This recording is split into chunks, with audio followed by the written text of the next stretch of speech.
Brock Pierce with us now. I don't know. Bezos staying in space wouldn't be bad. Elon Musk seems to be doing some interesting things around here.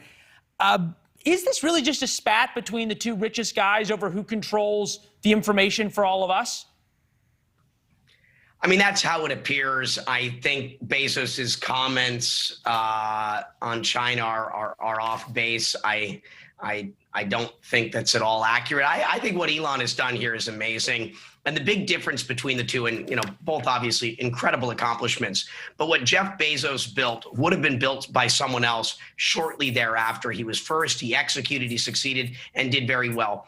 The things that Elon Musk is doing, yes, would be done by someone else, but it might be 3 years later or 30 years later. Elon Musk is single-handedly moving us forward into the future in a way that is unlike anyone else. I think that what he's talked about in terms of open sourcing the algorithm is a huge world-changing event. The algorithms that are private at Google, at Facebook, the idea that Twitter will have an open algorithm that everyone can see. Once you put that out in the open, it will raise the questions of morality and make sure that we're doing the right things for the future generations that support civilization and our well-being. For the benefit of my mother, who asked me last night via text during a segment about Elon Musk and Twitter, what is an open algorithm?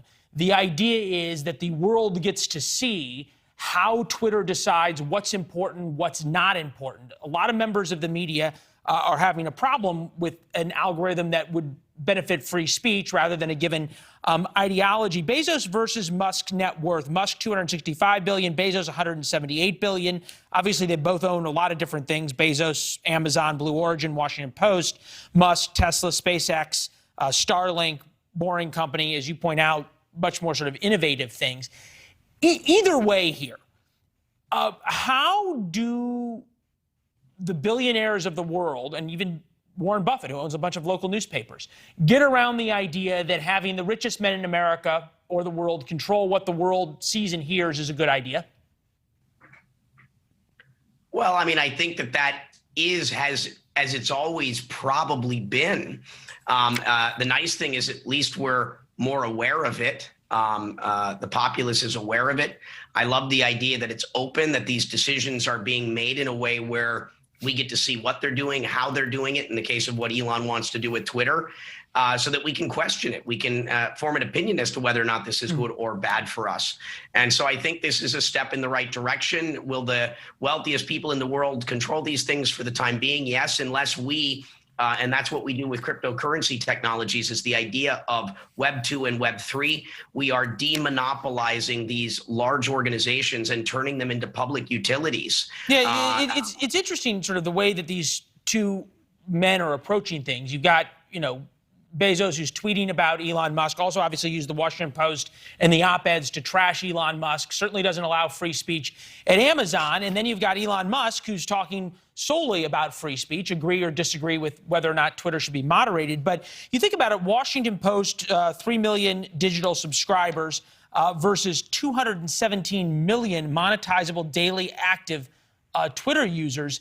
Is the reach even comparable and the power even comparable?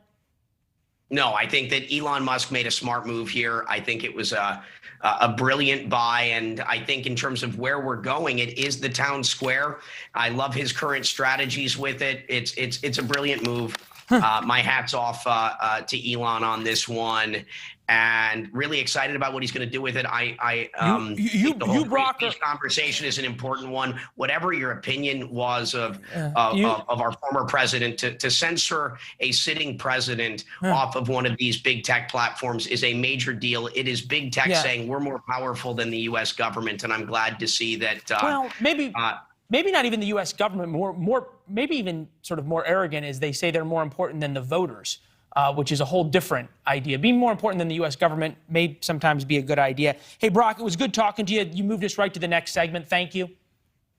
Thank you for having me. All right. Thanks for watching. Click the red subscribe button below so you can get more of NewsNation's fact-driven, unbiased coverage.